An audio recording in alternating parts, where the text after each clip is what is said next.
శరన్నవరాత్రులలో 7వ రోజు సప్తమి తిథి సరస్వతి అమ్మవారి అవతారము. రవ కేసరి ప్రసాదంగా చేసి నైవేద్యము ఈరోజు పెట్టాలి.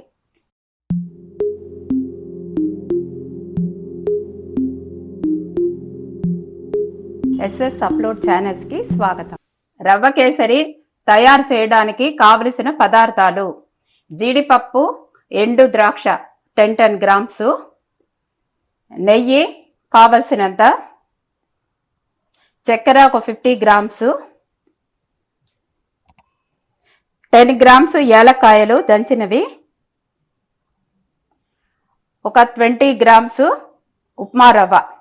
ఇది తయారు చేయడానికి కావలసిన పదార్థాలు. రవ్వ కేసరి తయారు చేయడానికి పదార్థాలు చూపించాను కదండి. ఇప్పుడు అది ఎలా తయారు చేయాలో చూపిస్తున్నాను. ఫస్ట్ కడాయి వేసుకొని రవ్వ ఒక కప్పు తీసుకున్నాము.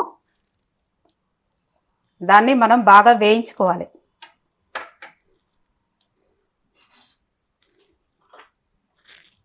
దీంతో తీసుకున్నానండి ఒక గ్లాసు.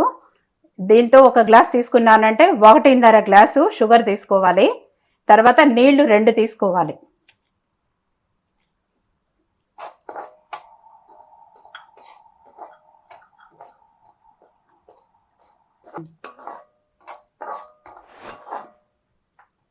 ఇడ్లీ రవ్వని బాగా వేయించాలండి. ఇడ్లీ రవ్వ కాదు, ఉప్మా రవ్వ, ఉప్మా రవ్వని బాగా వేయించాలి.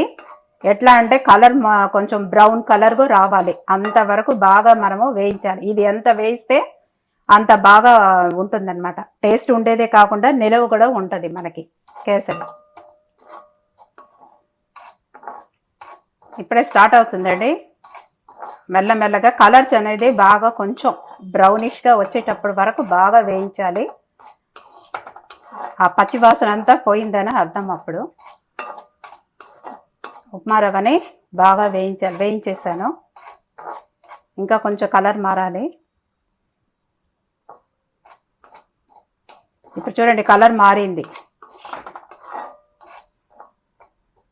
ఇప్పుడు దీన్ని మనము ఒక ప్లేట్లో వేసుకోవాలి, ఆరబెట్టాలి బాగా. ఇప్పుడు ఈ గ్లాస్తో నేను ఉప్మా రవ్వ వేసాను కాబట్టి ఈ గ్లాస్తో 2 గ్లాసు నీళ్ళుని ఉడికించాలి. ఇప్పుడు 1 గ్లాస్ వేసాను, 2 గ్లాసు. ఇంకా కొంచెం పోసి ఉడికించవచ్చు, ఒకవేళ సరిపోదు అనుకుంటే మనం పోయడానికి. కానీ వేడి నీళ్ళే పోయాలి. వేడి నీళ్ళు పోస్తేనే అది బాగా ఉంటుంది. అందులో ఇప్పుడు వేడి నీళ్ళు పెట్టి ఉన్నాను. ఇది కాగిన తర్వాత మళ్ళీ నెక్స్ట్ ఏంటో చెప్తాను.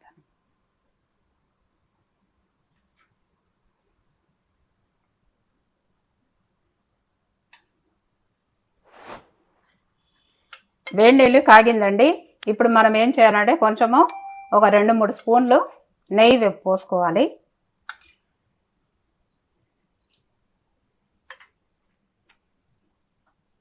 పోసుకున్న తర్వాత ఇది బాగా కాగిన తర్వాత డ్రై ఫ్రూట్స్ వేసుకోవాలి.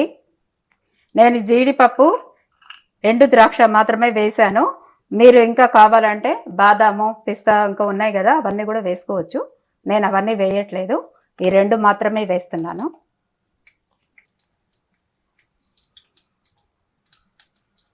కొంచెం కలర్ మారే వరకు దీన్ని మనం వేయించాలి. కలర్ చేంజ్ అవుతుంది. ఈ డ్రై ఫ్రూట్స్ అంతా తీసి పక్కన పెట్టుకుంటున్నాను బౌల్లో.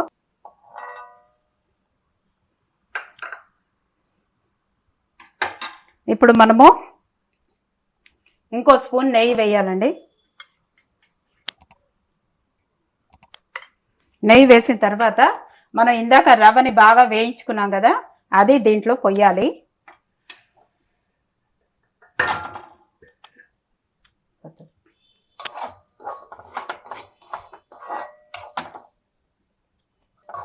రవ్వని ఒకసారి నెయ్యిలో బాగా వేయించుకోవాలి. వేయించేసి దీనికి నీళ్లు ముందే మనము ఉడకబెట్టాం కదా, నీళ్ళని అంటే కాగబెట్టాం కదా, ఆ నీళ్ళని పొయ్యాలి. ఇప్పుడు నీళ్లు పోస్తున్నాను. 1 గ్లాసు, 2 గ్లాసు నీళ్లు పోయాలండి.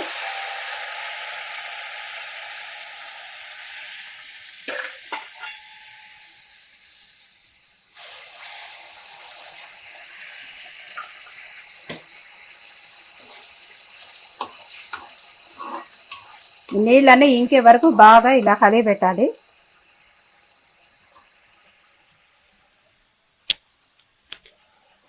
కొంచెం కలర్ వేస్తున్నానండి.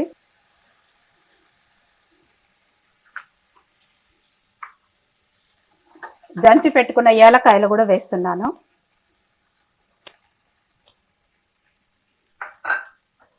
ఇప్పుడు దీన్ని బాగా కలిగి పెట్టేస్తే చూడండి ఇంకిపోయింది, మొత్తం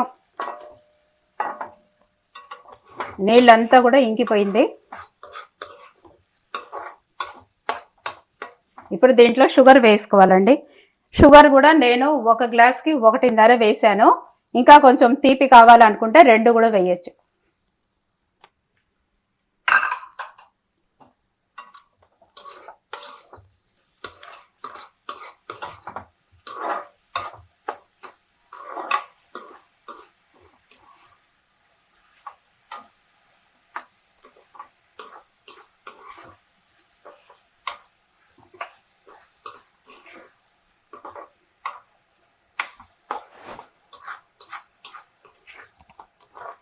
ఇవి చక్కెర అంతా మొత్తం కరిగిపోయి గట్టిగా అయిపోతుందండి.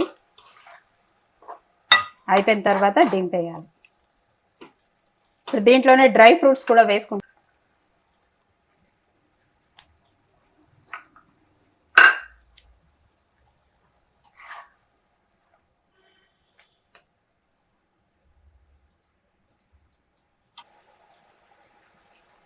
ఇవన్నీ మొత్తం కూడా గట్టిగా అయిపోతుంది, ఎందుకంటే చక్కెర వేసాం కాబట్టి కొంచెం లూజుగా ఉంది. కానీ కొంతసేపు తర్వాత ఇవన్నీ కూడా గట్టిపడిపోతుంది.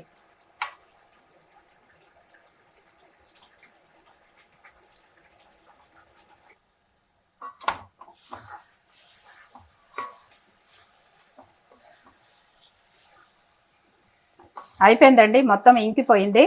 ఇది వేడి తగ్గిన తర్వాత అంతా కూడా బాగా ఇలా బిళ్ళలుగా బాగా వచ్చేస్తుంది. ఇది నేను ఒక బౌల్లో వేసి చూపిస్తాను మీకు.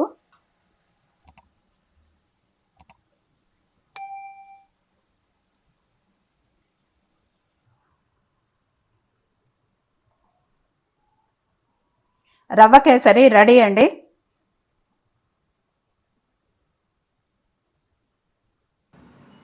మా ఛానల్ని సపోర్ట్ చేయడానికి సబ్స్క్రైబ్ చేయండి. నన్ను ఎంకరేజ్ చేయడానికి లైక్ చేయండి. మీ వాళ్ళందరికీ కూడా చెప్పి షేర్ చేయండి. నమస్కారం.